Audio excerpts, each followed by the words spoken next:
ఇప్పుడు మీ కోరిక కేంద్రంలో బీజేపీకి ఫుల్ మెజార్టీ రాకూడదని. సపోజ్ అలా ఫుల్ మెజార్టీ రాలేదు, అవసరం పడింది. ఆంధ్రప్రదేశ్లో వైఎస్ఆర్ కాంగ్రెస్ పార్టీ ఏం చేస్తుంది? మంత్రివర్గంలో అయితే చేరే ప్రసక్తే లేదు. కానీ మద్దతు ఇస్తుందా? ఇప్పుడు గతంలో కూడా ఇష్యూ బేస్డ్ సపోర్ట్ ఇచ్చాం. కానీ ఇప్పుడు ఆంధ్రప్రదేశ్లో బీజేపీ మీ ప్రత్యర్థులతో జతగట్టి కూటమి కట్టింది. చాలా అయినప్పటికీ మీరు హిమాలయన్ బ్లండర్. తెలుగుదేశం పార్టీ జతగట్టనటువంటి రాజకీయ పార్టీ ఈ దేశంలోనే లేదు. వైఎస్ఆర్ కాంగ్రెస్ పార్టీ ఏ రాజకీయ పార్టీతో జత కట్టలేదు, భవిష్యత్తులో కూడా కట్టదు. కానీ ఈ వైఎస్ఆర్ కాంగ్రెస్ పార్టీలో నెంబర్ 2గా పేరు పెట్టి పిలువబడుతున్న విజయసాయిరెడ్డి భారతీయ జనతా పార్టీలో ఉన్న నెంబర్ 1 నరేంద్ర మోడీతో ఎందుకింత సన్నిహిత సంబంధాలు నెలకొల్పగలుగుతూ ఉన్నారు? ఎలా సాధ్యమైంది? పూర్తిగా రాష్ట్ర ప్రయోజనాల కోసమే.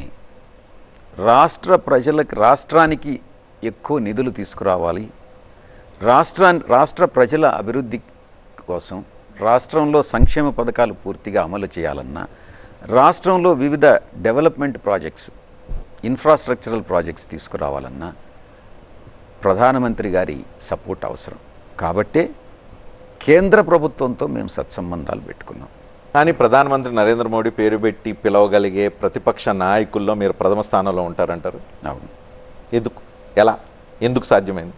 ఎందుకు అంత సంబంధాలేంటి? రాజకీయ ప్రత్యర్థి కాదా Bharatiya Janata party? Prime minister గారే కాదు, ప్రతి మంత్రి గారు కూడా, అమిత్ షా గారు కూడా పేరు పెట్టి పిలుస్తారు. అందరు మంత్రులు పేరు పెట్టి పిలుస్తారు. ఒక బీజేపీలోనే కాదు, మిగతా రాజకీయ పార్టీల వాళ్ళు కూడా పేరు పెట్టి పిలిచారు. కానీ మీరేమో వ్యక్తిగత సంబంధాలు ఉంటాయి భారతీయ జనతా పార్టీతో, నరేంద్ర మోడీ, అమిత్ షాతో.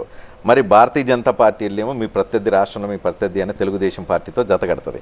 అర్థం కావట్లేదు. ఆంధ్రప్రదేశ్లో రాజకీయాలని క్లోజ్గా అబ్జర్వ్ చేసే వాళ్ళకి అర్థం కావట్లేదు. ఏంటి ఈ డబుల్ గేమ్? ఎవరు ఆడుతున్నారు? భారతీయ జనతా పార్టీ ఆడుతుందా, లేదు భారతీయ జనతా పార్టీలో ఉన్న అధికార హోల్డ్ ఏదైతే ఉందో దాన్ని వైఎస్ఆర్ కాంగ్రెస్ పార్టీ, విజయసాయిరెడ్డి, జగన్మోహన్ రెడ్డి వాడుకుంటున్నారా అని?